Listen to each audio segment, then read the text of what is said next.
ठिकाणी धरण पूर्ण होत नाही आणि विस्थापितांच्या पुनर्वसनाचे आणि नागरी सुधांचे प्रश्नही मार्ग लागत नाहीत।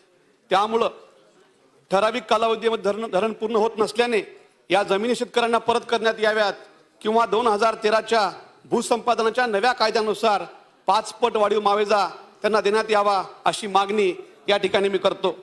अध्यक्ष महोदय, वाढीव मावेजा शक्य नसल्यास त्यांच्या जमिनी अल्पदराने आपण संपादित केल्या आहेत त्या सर्व शेतकऱ्यांना एखादं पॅकेज या ठिकाणी जाहीर करावं अशी या ठिकाणी मी मागणी करतो। बाधित क्षेत्रातील 11 गावात 35 वर्षांच्या या काळामध्ये कुटुंबांची संख्या वाढलेली आहे। या वाढीव कुटुंबांचे सर्वेक्षण करून त्यांना मुक्रामबादच्या धर्तीवर स्वच्छ पुनर्वसनाचा लाभ द्यावा अशी या ठिकाणी मागणी करतो।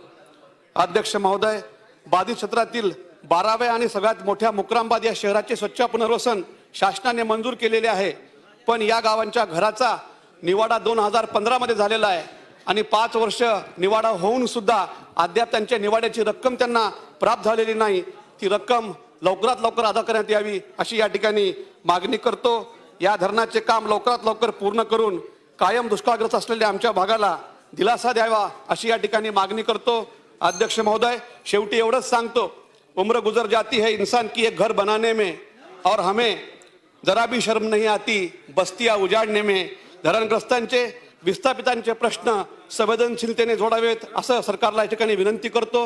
धन्यवाद। सन्माननीय सदस्य मंगेश कुडाळकर महोदय, सन 2020-21च्या अर्थसंकल्पातील अनुदानाच्या मागण्यावर मी माझं मत ह्या ठिकाणी व्यक्त करत आहे। महसूल व गृहनिर्माण या मुंबईशी संबंधित विषयावर मी या ठिकाणी मत व्यक्त करणार आहे आणि मागणी मागणार आहे। त्यामध्ये प्रामुख्याने माझ्या विधानसभेतील आणि त्याचबरोबर पर्यायाने किंबहुना मुंबईतील जे विषय आहेत त्यामध्ये ज्या विविध ट्रस्ट आहेत त्या ट्रस्टवरील ज्या झोडपट्टी आहेत किंवा चाळी आहेत त्या संदर्भातला प्रामुख्याने विषय आहे। आणि माझी मागणी अशी आहे की ज्या मुंबई महानगरपालिकेच्या हद्दीमध्ये ज्या झोपड्या वसलेल्या आहेत त्या झोपड्या ज्या वसलेल्या आहेत त्यांची बहुतांशी जमिनी ह्या बहुतेक बड्या ट्रस्टच्या नावाने आहेत। माझ्या विभागामध्ये वाडिया ट्रस्ट या मालकीच्या नावाने संपूर्णपणे जमीन या ठिकाणी जमिनी आहेत आणि या जमिनीवरती ह्याच झोपड्या किंवा चाळी वसलेल्या आहेत। आणि म्हणूनच या ठिकाणी मला स्पेसिफिक मी मागणी करतो, कारण बरंचसं खरं म्हणजे विस्तृतपणे बोलायचं होतं पण आता वेळ कमी असल्यामुळे आणि बहुतेक सदस्यांना बोलायचं असल्यामुळे फक्त मागणी मांडतो। या ठिकाणी आपण जर का ह्या वाडिया ट्रस्ट संदर्भात मागच्या सरकारने सुद्धा या संदर्भात नोटीस बजावली होती, पण त्यानंतर सुद्धा या बाबतीत काही निर्णय झाला नाही। त्याच्यामुळे पुनर्विकास जो आहे तो ह्या संपूर्ण जागेवरती थांबलेला आहे आणि माझी म्हणून शासनास विनंती आहे की या संदर्भात तातडीने आपण निर्णय घ्या। आणि जर का आपण ज्याप्रमाणे स्लममध्ये SRA मध्ये 70% झोडपट्ट्या जर का पुनर्वसनासाठी तयार असतील तर आपण त्यांना परवानगी देतो। त्याच पद्धतीने आपण इरडी रेकनरच्या 25% दर आकारून ह्या वाडिया एस्टेटवरील ज्या जागा आहेत त्या आपण तातडीने त्याचं पुनर्विकास करण्याचं धोरण अंमलात आणावं। आणि त्याच पद्धतीने कुर्ला पश्चिम विभाग माझा विभाग जो आहे त्या विभागामध्ये सुद्धा ग्राउंड+1 किंवा 2 अशा चाळी आहेत आणि त्याच्यामुळे ह्या चाळींना पुनर्विकासाची फार आवश्यकता आहे, कारण जवळ 70 ते 80 100 वर्ष संपूर्ण या चाळीनं झालेली आहेत आणि मोडकळ झालेले आहेत आणि म्हणून ह्या SRA मध्ये ही स्कीम येऊ शकत नाही। आणि म्हणून कुर्ला पश्चिमचा संपूर्ण भाग हा क्लस्टर योजनेमध्ये घ्यावा जेणेकरून तातडीने त्याची चांगल्या प्रकारे त्याचा पुनर्विकास होईल। कुर्ला पश्चिम विभाग BKC ला लागून असल्यामुळे त्या ठिकाणी सुद्धा चांगल्या रीतीने जर का हा विभाग डेव्हलपमेंट झाला तर निश्चितपणे एक चांगला न्याय तिकडच्या रहिवाशांना मिळू शकतो। आणि ह्या ठिकाणी सुद्धा वाडिया ट्रस्ट हीच मुख्य अडचण आहे आणि त्यामुळे हा निर्णय तातडीने सरकारने घ्यावा आणि उपजिल्हाधिकारी कार्यालयातून त्वरित या विभागाचा सोसिओ इकॉनॉमिक सर्वे सुरू करावा अशी मागणी या ठिकाणी मी मांडतोय। त्याचप्रमाणे मुंबईतील 56 म्हाडा वसाहती माझ्या विभागात सर्वाधिक या म्हाडा वसाहती आहेत आणि 1998 पासूनचं हे सेवा शुल्क थकलेलं आहे। या सेवा शुल्क संदर्भाने बैठका झाल्या मागच्या सरकारमध्ये सुद्धा झालेल्या आहेत। त्या समिती नेमली होती, त्या समितीमध्ये सुद्धा मी होतो आणि आपण शासनाकडे सुद्धा ते समितीची शिफारस आपण पाठवलेली आहे। 18% व्याजदंड जो काही आकारलेला आहे ह्या सेवा शुल्कावरती तो तातडीने माफ करावा जेणेकरून ह्या पुनर्विकासासाठी जो अडथळा आहे तो दूर होईल आणि म्हणून शासनाने तातडीने हा निर्णय घ्यावा। त्याच पद्धतीने या म्हाडा वसाहतींचा मलनिर्माण वाहिनीचा मुख्य प्रश्न आहे। जवळ 60-70 वर्ष झाली या मलनिसार वाहिनी जीर्ण झालेल्या आहेत. तर तातडीने या दूर करण्याचा नवीन टाकण्यासाठी मुंबई महानगरपालिका आणि म्हाडा अशी एक संयुक्त बैठक लावावी. आणि त्याच पद्धतीने एक महत्त्वाचा विषय महसूल संदर्भात आहे आणि तो म्हणजे महसूल जमिनीवर असलेल्या शासनाने प्रदान केलेल्या ज्या जमिनी आहेत त्याच्यावर ज्या गृहनिर्माण संस्था आहेत त्यांचा विषय मी सातत्याने या विधानसभेत ह्या सभागृहात मांडलेला आहे. आणि म्हणून ह्या संदर्भात माझी शासनास विनंती आहे. आणि 2 मार्च 19 शासन निर्णयानुसार नाजूक जमिनीवरील जो निर्णय आहे त्याच्यामध्ये सर्वसमावेश आपण 5% रक्कम भरून जमीन आपण कन्व्हिन्स करून घेतो आहोत. त्याच पद्धतीने या मुंबईतील सुद्धा कलेक्टर लँडवरील जमिनी आपण नाजूकच्या धर्तीवरती विकसित कराव्यात आणि त्यामुळे पुनर्विकास त्यांचा शक्य आहे. शेवटचा फक्त मुद्दा आहे माझा.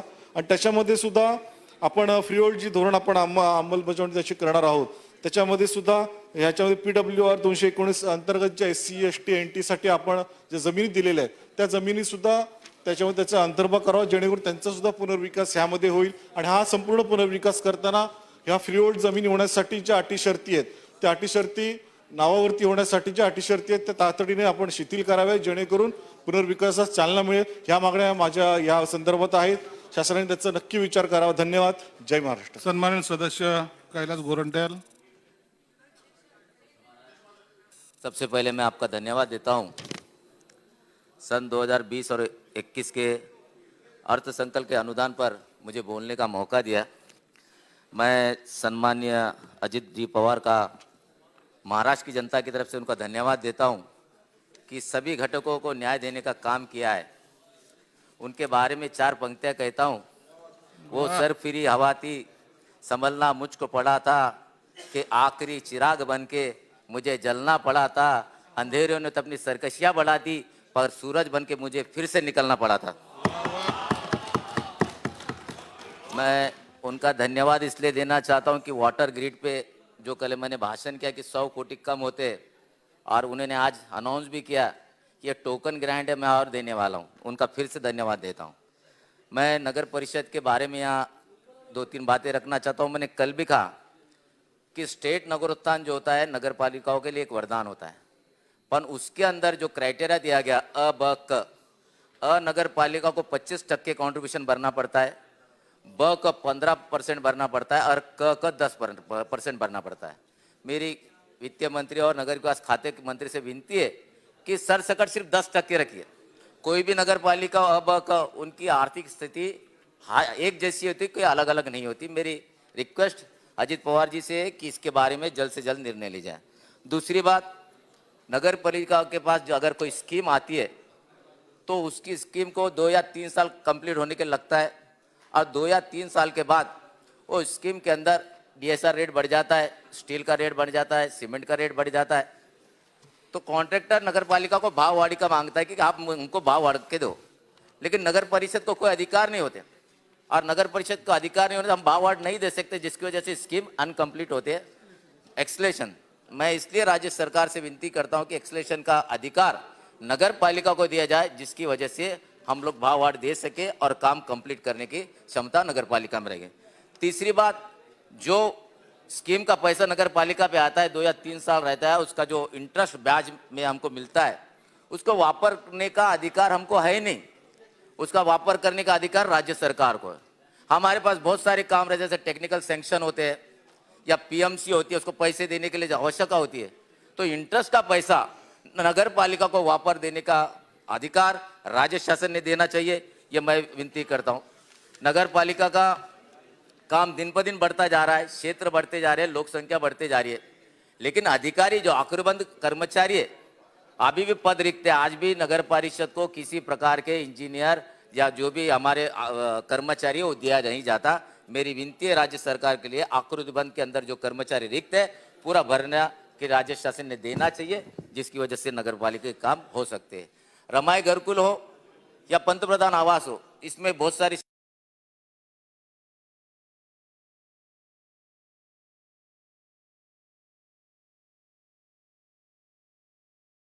शर्त रखी गई, छोटी की वजह से नगर परिषद को काम करने में अड़चन होती है। मेरी विनती है कि अड़चन हटाने का काम आप करिए। और आपके यहाँ भी सिडको मंजूर हुआ, मेरे यहाँ भी सिडको मंजूर हुआ। सिडको बोर्ड की मीटिंग तकरीबन 12/10/2018 को मंजूर हुआ है, जिसके अंदर ये डिसाइड किया कि जालना शहर को लग के जो खरपुड़ी है वहाँ सिडको लिया जाए। 251 हेक्टेयर की मंजूरी दी हुई। उसके बाद प्राधिकरण मंजूरी के लिए नगर विकास खाते की तरफ गए। नगर विकास खाते ने प्राधिकरण को मंजूर दिया और तकरीबन प्राधिकरण में 1,888 कोटि को मंजूरी दी गई। 1,888 कोटि को मंजूरी दी गई। कालांतर के बाद कलेक्टर ने किसानों से या जो जिनकी जमीन है उनको खरीदी के लिए एसडीएम को अधिकार दिए गया। एसडीएम ने जो भूमि अभिलेख है उनके साथ संयुक्त मोजनी होने के बाद गवर्नमेंट की तरफ अवार्ड के लिए भेजे गया और गवर्नमेंट ने तकरीबन सिडको की तरफ भेज दिया और सिडको ने स्टैम्प ड्यूटी के लिए 27 कोटि 67 करोड़ रुपए और रजिस्ट्रेशन फीस के लिए 14 कोटि 31 लाख रुपए मंजूर किया। अब जब अंतिम समय आया तो सिडको फिजिबल नहीं है करके इसको कैंसिल किया गया। अध्यक्ष महाराज, मैं ये सिर्फ एक ही बात यहाँ कहना चाहता हूँ कि सिडको हमारे गांव में आ रहा है इस समझ के खरपुड़ी के लोगों ने, उनको पता है आज नहीं कल तो हमारे जगह जाने वाली है और अच्छे पैसे आने वाले। ये सपने में लोगों ने कई बाहर खरीदी करा, किसी ने जालना शहर के अंदर घर खरीदा, किसी ने खरपुड़ी के बाहर जमीन लेना शुरू कर दिया और लोगों ने ब्याज बट्टे से पैसे लिया, मार्केट से पैसे लिए के लोगों ने जमीनें खरीदी। और आज ऐसी अवस्था है, अगर सिडको नहीं होता है, सिडको अगर नहीं आएगा जालना में या खरपुड़ी पे नहीं आएगा तो खरपुड़ी जैसे गांव जहाँ की लोक संख्या 3000 है, तकरीबन 300 लोग आत्महत्या करेंगे। 300 लोग। और इसका जिम्मेदार कौन होगा? सिडको प्रशासन होगा। एक जब फिजिबल नहीं है तो आपने करना नहीं चाहिए, जब फिजिबल है तो 100% होना चाहिए। ये इस तरह से जो मजाक हुआ है, मेरी विनती है आपसे कि जालना शहर में हो या औरंगाबाद में हो, सिडको होना चाहिए। इसीलिए मैं आपने मुझे बोलने का मौका दिया। जय हिंद, जय। सन्मान्य सदस्य आशिष जयस्वाल. 2021च्या अर्थसंकल्प अनुदानाच्या मागण्यावर मला खरं म्हणजे वित्तमंत्र्यांचं लक्ष वेधायचं होतं, परंतु सन्माननीय महसूल मंत्री या ठिकाणी आहे. मला एक अत्यंत महत्त्वाचा विषयावर शासनाचं लक्ष वेधायचं आहे की आज राज्याच्या अर्थसंकल्पामध्ये जोपर्यंत राज्याचं उत्पन्न वाढणार नाही तोपर्यंत आपण वेगवेगळ्या विभागाला पैसे देऊ शकणार नाही. माननीय महसूल मंत्री महोदय, आज महाराष्ट्रामध्ये जर सर्वात मोठा प्रश्न असेल तर तो वाळूचा प्रश्न आहे. कोणतेही बांधकाम थांबलेलं नाही आहे, परंतु राज्यात कोणत्याही वाळू गटाचा लिलाव झाला नाही आहे. रोज हजारोच्या संख्येने रेतीची उचल होत आहे. पर्यावरण विभागाने आपले आदेश दिलेले आहे की जनसुनावणी घेतल्याशिवाय वाळू गटाचा लिलाव करू नये. लिलाव होत नाही आहे, परंतु बांधकाम मात्र महाराष्ट्रात कुठेच थांबलं नाही आहे. मग हे बांधकाम होत आहे विदाऊट वाळू शिवाय बांधकाम होत कसं आहे? त्याचं मूळ कारण असं आहे की डिमांड सप्लायचा जो रेशो आहे प्रत्येक जिल्ह्याचा, त्याच्यावर कधी राज्यांनी अभ्यासच केला नाही.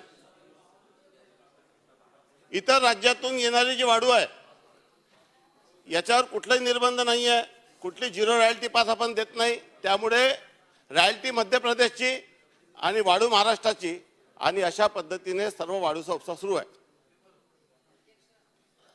अध्यक्ष महोदय, माझा महसूल मंत्री महोदयांचं लक्ष वेधायचं आहे की वाळू ही कोणाच्या मालकीची आहे? वाळू ही राज्याच्या मालकीची आहे. आणि राज्यात सर्वात जास्त वाळूची गरज राज्याच्या प्रोजेक्टला आहे. देशाचे सर्वात महत्त्वाचे जे इन्फ्रास्ट्रक्चर प्रोजेक्ट आहे ते राज्यात सुरू आहे. आणि राज्यात हे सर्व प्रकल्प सुरू राहिल्यानंतर आपण आपली वाळू पहिले ठेकेदाराला देतो, तो त्याचे 4 पट रक्कम करते, चोरी करते आणि मग 30 वाळू राज्याला पुरवठा करते. याच्यापेक्षा मोठा अव्यवहारिक गोष्ट असू शकत नाही. मी एकच विनंती आपल्याला करतो की आपण वाळू घाटाचे लिलाव करता त्याच्यामध्ये ईसी आपल्याला परवानगी देते की एवढी वाळू उचलावी, त्याच्यापेक्षा 10 पटीने वाळू उचलल्या जाते. आपण वाळूला 3 पार्टमध्ये डिवाइड करा. मायनिंग एकाला द्या, ट्रान्सपोर्टेशन दुसऱ्याला द्या, आणि ज्याला पाहिजे असेल त्यांनी डायरेक्ट वाळू घाटातून वाळू उचलू नये. तसे तुमच्या धोरणामध्ये तेच लिहिलेलं आहे 3 सप्टेंबरच्या आणि 3 जानेवारीच्या.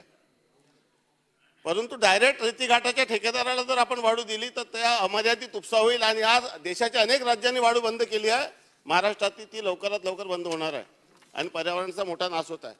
माझी सरकारला विनंती आहे की जी उत्पादित वाळू आहे एम सँड त्याच्या संदर्भामध्ये राज्यांनी कुठलं धोरण केलं नाही आहे.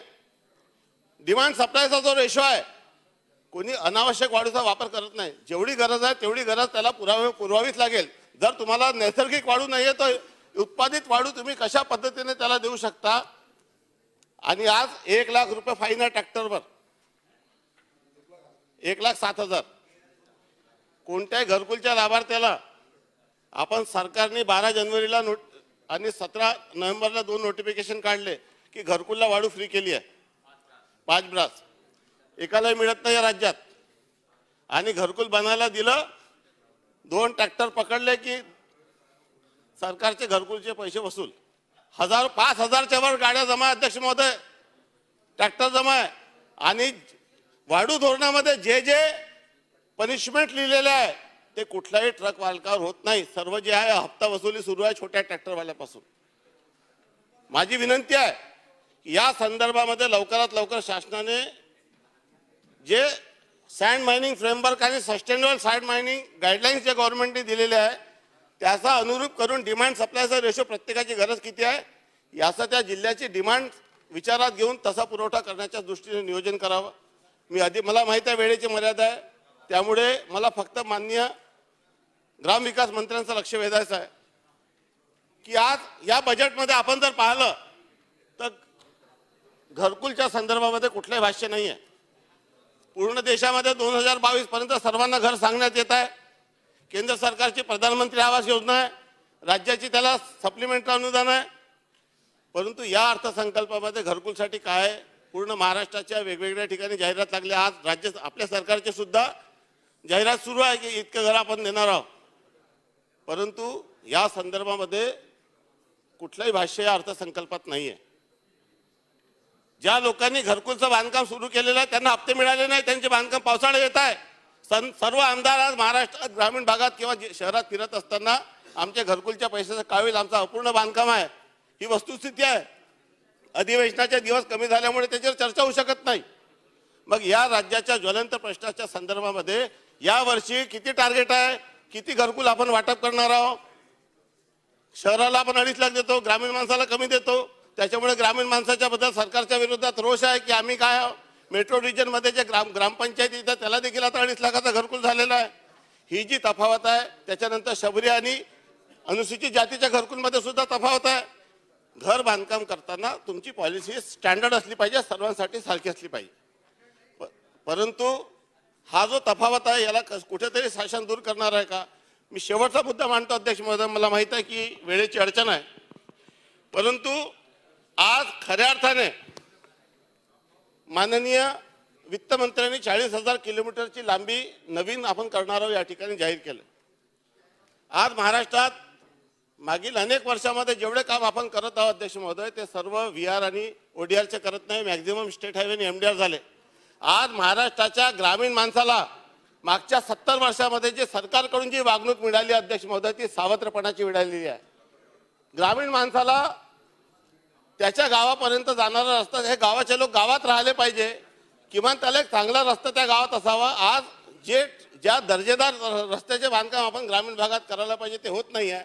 आणि म्हणून माझी माननीय ग्रामविकास मंत्र्याला विनंती आहे की मुख्यमंत्री सडक योजनेच्या धर्तीवर आपण जी काही 40,000 किलोमीटरची नवीन योजना आपण करत आहोत त्या संदर्भामध्ये त्याचं धोरण कशा पद्धतीने असावं, ते कोर नेटवर्क असावं की नसावं, की कुठल्या जिल्ह्यामध्ये किती लांबी आपण करणार आहोत याच्या संदर्भामध्ये एक नियोजन आपण करून जर त्याच्या संदर्भामध्ये लोकप्रतिनिधीचे जे सजेशन्स आपण घेतले आणि त्याचा जर योग्य त्याचा जो DPR आपण जर चांगल्या पद्धतीने तयार केला तर मला असं वाटतं की त्या संदर्भामध्ये एक चांगला निर्णय होऊ शकेल. आणि तेवढ्यानी होणार नाही आहे. आज ग्रामीण रस्त्याची लांबी खूप जास्त आहे आणि विशेष करून जे नॉन प्लॅन रोड्स आहे, ज्या रस्त्याला VR ODR नंबर नाही अध्यक्ष महोदय, तो खूप मोठा विषय आहे. आणि मला अपेक्षा होती की सन्माननीय वित्तमंत्री पांधन रस्त्याला मोठा निधी देणार असं सुरुवातीला असं कळलं होतं की 300-400 कोटीचा आउटले त्याला दिला जाणार आहे. आज शेवटचा मुद्दा आहे की शेतकरी शेतामध्ये जाईल कसा, पीक जात नाही, बियाणे जात नाही, मोटरसायकल जात नाही, सायकल जात नाही, लेबर सुद्धा शेतात जायला तयार नाही पावसाळ्यात. आणि या रस्त्याच्या संदर्भामध्ये आपण मागच्या 70 वर्षामध्ये VR ODRच करू शकलो नाही, ते पांढरा रस्ते केव्हा करणार आहोत आपण. आणि म्हणून जी पांढऱ्या रस्त्याची जी योजना आहे त्याच्यामध्ये सरकारने जे 300 कोटी रुपये 400 कोटी रुपये द्यायचा जे निर्णय केला होता तो निर्णय आपण करावा. ते पूर्णपणे आजच्या पिढीचा कुठलाही शेतकरी आणि त्यांचा मुलगा हा शेतामध्ये जाऊ शकत नाही जर त्याच्या शेतामध्ये जाणारा रस्ता नाही आहे तर. आणि त्या ग्रामीण माणसाची आवाज आता त्या रस्त्याला नंबरच नाही आहे. त्यामुळे ते रस्ते अर्थसंकल्पातही होत नाही, डीपीडीसीतून होत नाही, कुठूनही होत नाही आणि इजेस मध्ये मंजूर मिळत नाही अध्यक्ष महोदय.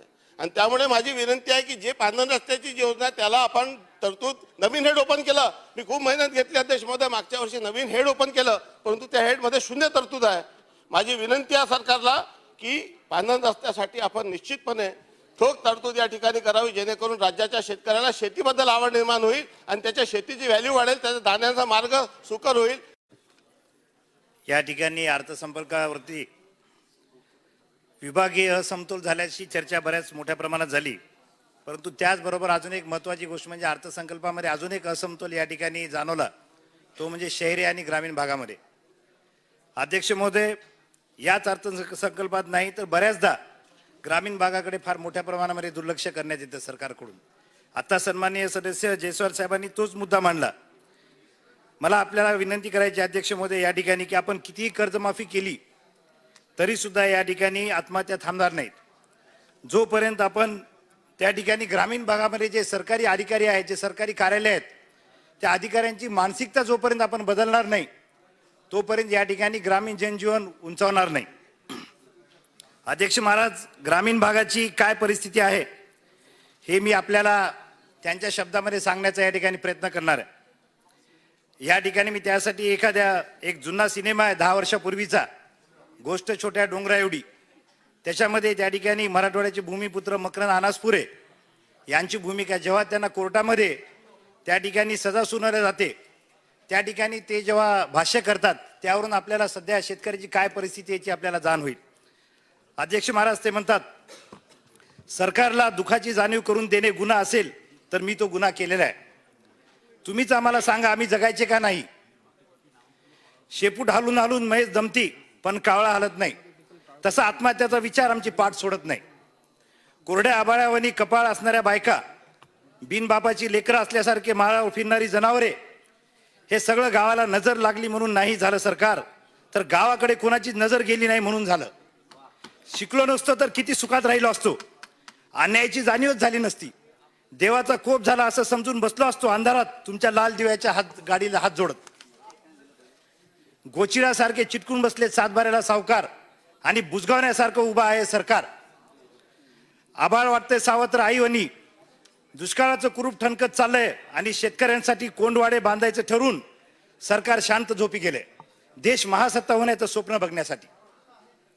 खिचडीसाठी शाळेतून जाणाऱ्या पोरानं चोरून आणलेले 2 घास खाताना त्याच्या बापाला अभिमान वाटावं पोराचा का स्वतःला जगण्याची लाज.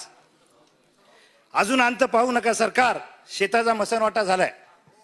ज्या दिवशी शेतमालाला भाव मिळत नाही म्हणून पीक जाळतो आम्ही, त्या दिवशी तुमच्या नावानं सुतकच पाळतो आम्ही. आता तरी विचार करा, नाहीतर 1 किलो गव्हासाठी तुम्ही देश घाण ठेवला असेल त्या दिवशी ध्यान ठेवा, बघा माझ्या पिंडाला कावळा शिवला असेल. अध्यक्ष महोदय, याही पेक्षा विदारक स्थिती सध्या ग्रामीण भागामध्ये. अर्थसंकल्पामध्ये फार मोठे मोठे आकडे त्या ठिकाणी जाहीर करण्यात आले की 40,000चे रस्ते करणार. परंतु अध्यक्ष महोदय, एका बाजूला तुम्ही बघा ग्रामीण भागामध्ये आज पांधन रस्ते असतील, गावांतर्गत रस्ते असतील, पिण्याचं पाणी असेल, जिल्हा परिषद शाळेमध्ये शौचालय असतील, तिथले खोली असतील, अशा अनेक ठिकाणी स्मशानभूमी असतील, दफनभूमी असतील. वारसा फेरफार करायला सुद्धा त्या ठिकाणी लाचेची मागणी केल्या जाते. घरकुलाला रेती मिळत नाही, घरकुला कोणी आपल्या खिशातून पैसे घालून जर बांधले तर त्या ठिकाणी हप्त्यासाठी पैसे मागले जातात. अध्यक्ष, माझ्या रेतीचा विषय निघाला. या ठिकाणी माझ्या मतदारसंघामध्ये जवळपास 50,000 ब्रास रेती ही जप्त केलेली आहे महसूल मंत्री साहेब. आणि त्या ठिकाणी अनेक जणांनी रेतीची मागणी केली, परंतु फक्त 46 लोकांना या ठिकाणी मोफत 5 ब्रास रेती देण्यात आली. त्या ठिकाणी आता जवळपास अर्ध्या घरकुल लाभार्थ्यांना जिल्हा परिषदेच्या वतीने नोटिसा पाठवण्यात झालेत. म्हणजे आदरणीय पंतप्रधान नरेंद्र मोदीजींचं जे स्वप्न होतं बेघरांना घर देण्याचं, ते घर तर दूरच गेलं, परंतु त्या ठिकाणी अध्यक्ष महोदय त्यांना आता गुन्हेगारासारखी वागणूक देऊन नोटीस पाठवण्यात येत आहे. परंतु महसूल प्रशासन त्या ठिकाणी जिल्हा प्रशासनाने कुठल्याही प्रकारे स्वतःहून दखल घेऊन त्या ठिकाणी जी जप्त केलेली रेती आहे ती एखादी मेळावा घेऊन घरकुल लाभार्थ्यांना द्यावं असं त्यांना थोडं पण वाटलं नाही. अध्यक्ष महोदय, दुसऱ्या बाजूला आपण जर बघितलात तर शहरामध्ये या ठिकाणी मेट्रोचे जाळे वाढवणे, पर्यटन केंद्र उभा करणे, पेन्ग्विन या ठिकाणी आणणे बाहेर देशातून, क्रीडा संकुल उभा करणे, विदेश दौरे, मॉल, अशा मोठ्या मोठ्या गोष्टी चाललेत. परंतु ग्रामीण भागातला शेतकरी हा साध्या सुद्धा मूलभूत सुविधांपासून सुद्धा आज फार लांब आहे अध्यक्ष महोदय. म्हणून मला आपल्याला या ठिकाणी विनंती करायची की आपण पानंद रस्ते असतील, आदरणीय ग्रामविकास मंत्री सामान्य पुन्हा सर्वसामान्य भाई त्याच्यामध्ये मुंबईकरांमध्ये, म्हणजे सर्वसामान्य फक्त मुंबईमध्ये आहे. किती तुमची संकुचित दृष्टी आहे बघा. असतात 15-15, 20 शेतकऱ्यांमध्ये समन्वय जमाव आणि लोकसभा व्हावा हे अशक्य आहे. त्यामुळे आपण गाव अंतर्गत रस्ते, त्याचप्रमाणे पानंद रस्ते या संतोष काही भागामध्ये जरूर असेल. अर्थसंकल्प सन्माननीय अर्थमंत्र्यांनी सादर केल्यानंतर त्याच्याबद्दलच्या प्रतिक्रिया आणि त्या हे झाले पाहिजे असा आपण निर्णय घेतला पाहिजे. त्याचबरोबर ग्रामीण भागातल्या माणसाला आपण जिवंत असताना त्याला जर आपण काही देऊ शकत नसलो तर किमान त्याचा जेव्हा मृत्यू होतो तो तरी चा कणा आहे. आणि तो कणा असा आहे की मोडून पडला संसार तरी मोडला नाही कणा, या पद्धतीचा आहे. दोन जातींमध्ये सुद्धा बऱ्याचदा भांडणं होतात. पावसाळ्यामध्ये काय अवस्था होते ते आपण स्वतः जर पाहिलं तर आपल्याला लक्षात येईल. आपण स्वतः काल कबूल केला या ठिकाणी की ग्रामीण भागामध्ये रस्त्याची फार अवस्था वाईट आहे. केलेला आहे. त्या अगोदर आपल्या सगळ्यांना माहिती आहे की ह्याबद्दलच्या प्राथमिक बैठका प्रत्येक जिल्ह्यामध्ये जाऊन घेण्यात आल्या आणि अतिशय स्पष्टपणे ते 45 मिनिटं ते काम करतील का याची कुठली आपली यंत्रणा आपण आहे का हे सुद्धा आपण अभ्यास करणं गरजेचं आहे.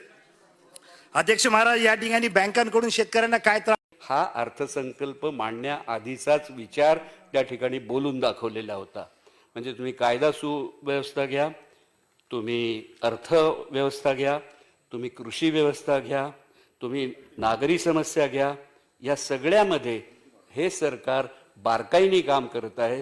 त्यामुळे आपण ह्या ठरावाच्या निमित्ताने उपस्थित केलेल्या मुद्द्यांमध्ये एक प्रकारचं वेगळं वातावरण या राज्यात निर्माण. मला विनंती करायची शासनाला की आपण माझ्या भागामध्ये रस्त्यासाठीचा अधिकचा निधी त्या ठिकाणी द्यावे. आणि एक महत्वाची गोष्ट अध्यक्ष महाराज, गुत्तेदार काम घेतात परंतु बरेच गुत्तेदार अनाधिकृतपणे आपल्या राज्यावरच नाही, देशावर नाही, जगावर करोनाचं संकट आहे. निश्चितपणे बेरोजगारी आहे, आर्थिक मंदी आहे. आता तर प्राथमिक आरोग्य केंद्र, उपकेंद्र या सगळ्यासाठी आपण निधीची तरतूद करावी. आणि महसूल मंत्री साहेबांना हात जोडून विनंती करायची की आपण शासनाचं रेती धोरण बदलावं. सन्माननीय सदस्य मी मागे संदीप आपल्याला धुर्वे. सांगितल्याप्रमाणे झाला तर त्यामुळे कित्येक लोक अधिक बेरोजगार होण्याची शक्यता आहे, महागाई वाढण्याची शक्यता आहे. अशी एक युद्धजन्य परिस्थिती. धन्यवाद अध्यक्ष महाराज. सन 2021च्या अर्थसंकल्पीय अनुदानासंदर्भात फक्त एवढीच आहे की हा काही एकट्या सरकारचा भाग नाही, आम्हाला विरोधी पक्षांची त्याच्यात साथ हवी. त्यामुळे आपण या संदर्भामधल्या सगळ्या चांगल्या सूचना. मला माहित आहे महाराष्ट्रात सर्वाधिक शेतकऱ्यांच्या आत्महत्या ह्या यवतमाळ जिल्ह्यात झालेल्या आहे. आणि यवतमाळ जिल्ह्यामध्येही माझ्या आर्णी आदिवासी नक्षलग्रस्त आदिवासी मतदारसंघात सर्वाधिक आत्महत्या झालेल्या आहेत. याचं कारण असं आहे अध्यक्ष महाराज की माझ्या यवतमाळ जिल्ह्यामध्ये 3 मोठे, 7 मध्यम आणि 94 लघु प्रकल्प आहेत. याची क्षमता जी आहे, एकूण क्षमता जी आहे सिंचनाची ती 1,26,000. आता आपण थांबूया, राज्याचा विचार करूया. मुख्यमंत्री, उपमुख्यमंत्री हे अतिशय त्यांच्या सगळ्या मंत्रिमंडळासकट राज्याच्या विकासासाठी कटिबद्ध झाले. कालवे आहेत ते नादुरुस्त आहेत, पाटसऱ्या नादुरुस्त आहेत. आणि या संदर्भात या राज्याचे सन्माननीय मुख्यमंत्री उद्धवजी बाळासाहेब ठाकरे यांनी यवतमाळ. सन्माननीय सदस्य अंबादास दानवे. धन्यवाद महोदय. घेतली आणि तुमचे प्रश्न मार्गी लागतील. शेवटच्या शेतकऱ्यापर्यंत सिंचन पोहोचलं पाहिजे, शेवटच्या व्यक्तीपर्यंत गेलं पाहिजे सिंचन. म्हणून मुख्यमंत्र्यांनी असताना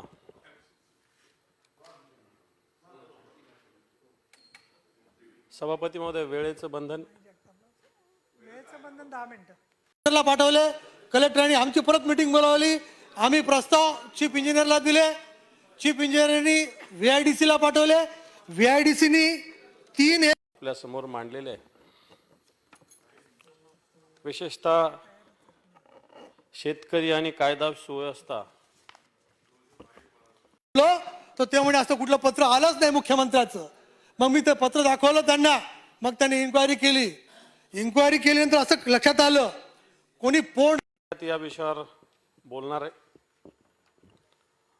माझे वरिष्ठ सहकारी सन्मान्य सदस्य टकले साहेबांनी, रुपनवर साहेबांनी अतिशय योग्य भाषेत सगळ्या गोष्टी त्यांनी उत्तर दिलं, अध्यक्ष महाराज की तुमचे प्रस्ताव वापस घेऊन जा, निधीच नाही आमच्या महाराष्ट्र शासनाकडे. हे त्यांचं उत्तर होतं महाराज. अध्यक्ष महाराज, मला असं म्हणणं के आंदोलन करणे, महाराष्ट्रातील कायदा सुव्यवस्था बिघडावी याकरता परकीय शक्ती म्हणून आंदोलनाकरता अर्थ पुरवठा होणे. त्यांनी दखल घेतलेली आहे. शेतकरी आत्महत्या करत आहेत. आमचे अध्यक्ष नाना पटोले जेव्हा कुठे माझ्या मतदारसंघात आत्महत्या होतात तर भंडाऱ्याहून पळत त्या शेतकरी परवाच आम्ही अयोध्येला गेलो त्यावेळेस